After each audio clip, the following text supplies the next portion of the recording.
Thanks for joining us. In this audit, we looked at the human resource practices at the BC Sheriff Service, or the BCSS. Specifically, we looked at how well the BCSS is recruiting, retaining, and training its staff.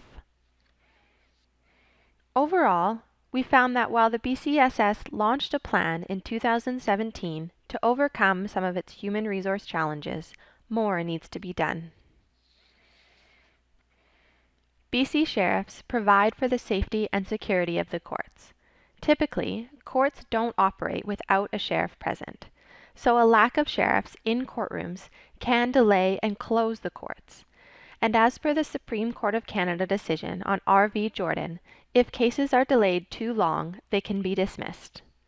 We focused our audit on strategic human resource planning at the BCSS, specifically recruitment, retention, and training. If done right, strategic human resource planning can help ensure the BCSS has enough staff, both in terms of the number of staff and the types of positions, to provide for the safety and security of the courts. We found that between 2012 and 2017, the BCSS lost more staff than it was able to recruit, leading to a staffing shortage. In 2017, the BCSS launched a plan to overcome some of its human resource challenges. As part of its human resource plan, the BCSS increased the number of new sheriff recruits to try to resolve its staffing shortage. This is a good step, but more needs to be done. For example, the BCSS does not know whether the staffing figure it's targeting is sufficient to provide for the safety and security of the courts, because it does not have the data and tools to estimate this number. However, we did find that the BCSS is in the process of updating and developing the staff planning technique and the sheriff planning and recruitment model to help estimate its staffing needs. More information on these tools can be found on pages 32 to 35 of the report. Recruitment strategies bring people through the door. Retention strategies help keep them there. An effective retention strategy begins with an understanding of the reasons why staff leave, and then deploys initiatives that attempt to address them. We found the BCSS had not implemented a development or retention strategy, but plans to do so in 2019. The BCSS has gathered some information on the reasons sheriffs leave for other jobs, but not enough to determine the primary reasons, or how to retain them.